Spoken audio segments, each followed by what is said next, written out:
Hello, hello, and welcome back to a brand new episode of Red, White, and Brown, brought to you by Live. And today we got a good list for you guys. We got four things that we're reviewing today: a little bit of movies, a little bit of some series across all sorts of platforms, and we're just going to get right into it.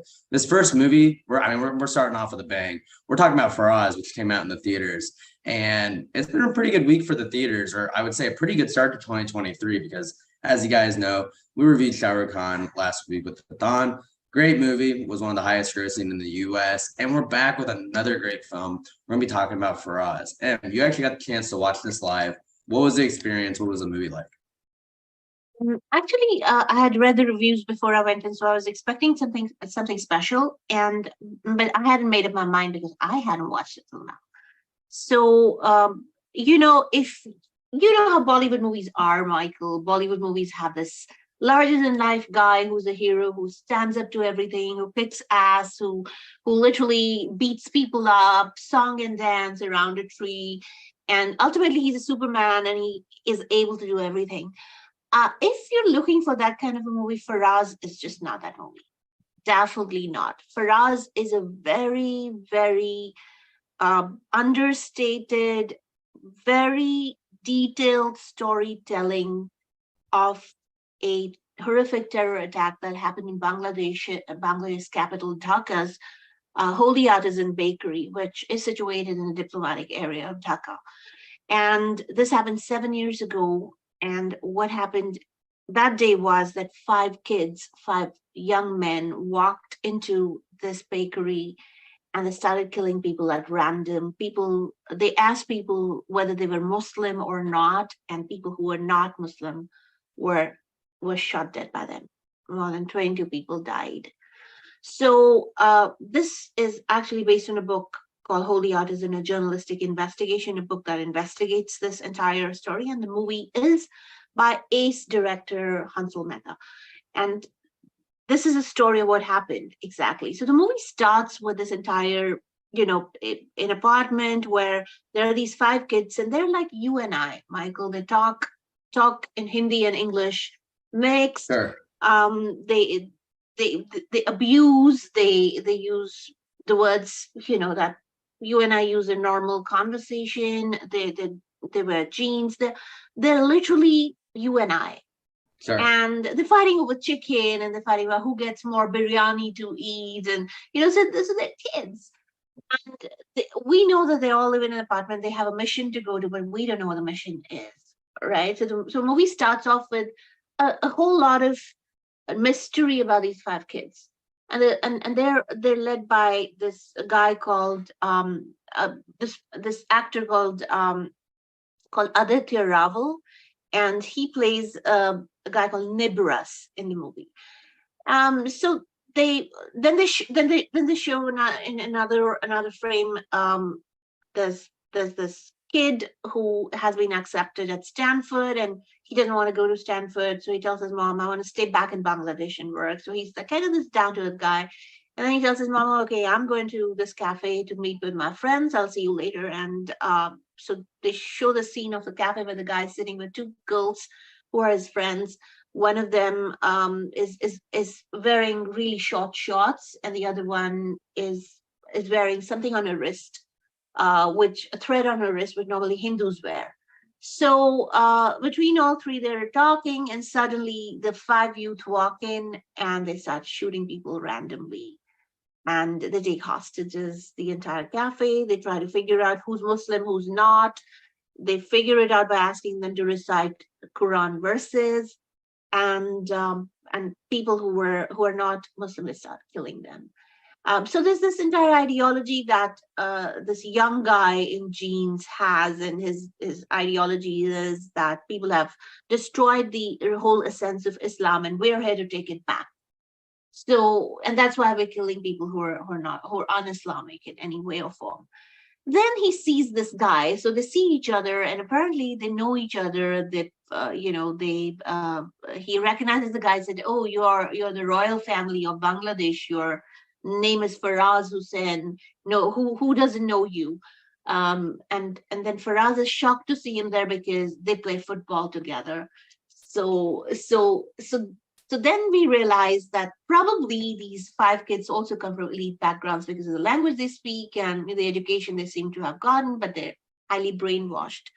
So there nothing happens in the movie that is not orchestrated in terms of feelings and emotions of each one of those hostages. And then there is this entire track running of where the cops come to know what's happened. They literally have no idea that's happened in a cafe. They think the shooting has happened in a hospital nearby. So finally, when they figure out it's happened in the cafe, the entire cop universe comes falling down because they're not prepared for it. They don't have helmets or bulletproof jackets for it. They literally have just a wrong strategy. They literally kind of try to barge into the cafe, and then almost 12 cops are killed dead by these kids. So they don't even know how many terrorists there are. And the fact of the matter is, the lights of the cafe are on. They're going to easily done all this strategic planning. They don't even have blueprint of the coffee shop. And even the owner of the coffee shop does not have a copy of the blueprint. So they're literally creating doodles on paper to figure out how to enter and how to stop this massacre from happening. So this all happened July 1st, 2016, as a real life story. And it's just that night of being in the cafe, and how these 5 brainwashed kids, as they kill people, ISIS takes responsibility for the killing, and they are super excited. They watch the television and they see the names, their pictures on television, and they're super excited about it. And then how throughout the movie, what I found very interesting was, normally you see the hero of the movie being somebody who does a lot of brave things, but the hero of this movie is somebody who stands up for what is right. And there is some ideological dialogue between the character of the leader of the ISIS youth and Faraaz, where Faraaz tells him, "Why are you even doing it? I don't understand why you're brainwashed."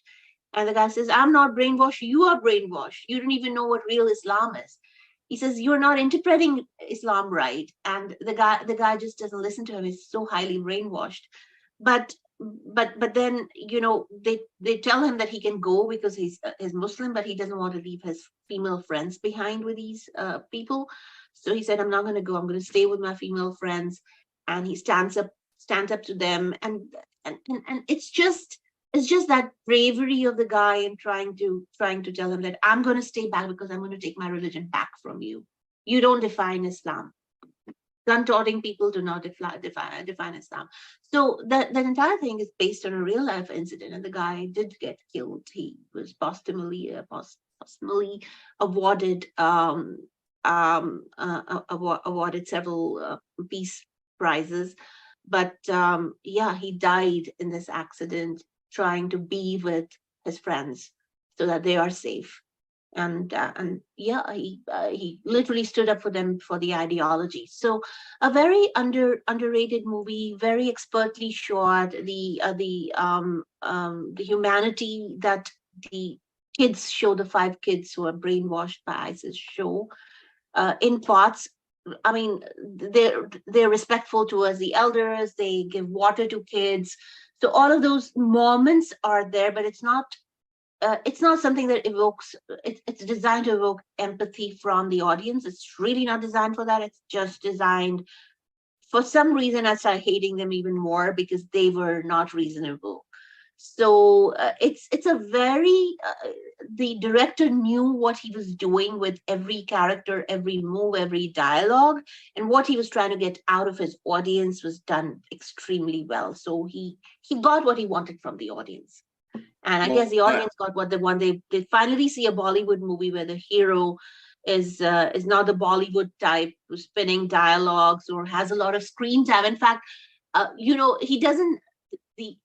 The guy Faraaz just does not have screen time till the end of the movie, the last 2 minutes of the movie, probably. Well, I'm sure too that the heroic ending, even added some more effect to that. That's something that we don't see a lot in Bollywood films, where it's this more nuanced main character role. A lot of times you sign a big star, you give them a lot of the lines, and everyone comes to see the star.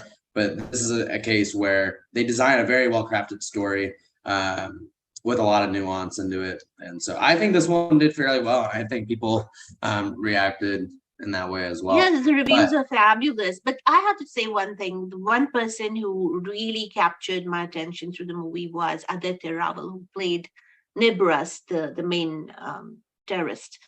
And his performance was so explosive. At one moment, there's this uncertainty around him, and you could feel that he's just a kid. You know what I mean? That innocence of his belief comes through. And the other moment, he's brutal. He's killing people, and the actor turns from like his urban casual lingo to his he recites religious surahs, and then all of a sudden he goes insane and starts shooting people. So that entire, and he doesn't look mad. He looks like you and I. So Right. just to bring that change in his character's demeanor suddenly, that flick was just, he was just a treat to watch as an actor. So yeah, I mean, but I have to tell you, one of the most chilling scenes wasn't the way the people were killed or shooting of the people. It was this conversation where he's talking to a young girl. Nibras is talking to a young girl, and he tells her that Islam is in danger and it ruled the world a long time ago, but it's been robbed from them. And that was kind of his belief. That was his entire thesis of going and killing people. That by killing people, I might just bring back Islam to rule the world. And he was pretty sure that he's gonna go to heaven and meet angels, literally. So he believed in that theory. He was innocent enough to believe in that theory, yet smart enough. So that entire the entire scene of the entire perspective of these youth that have been brainwashed was brought out really well.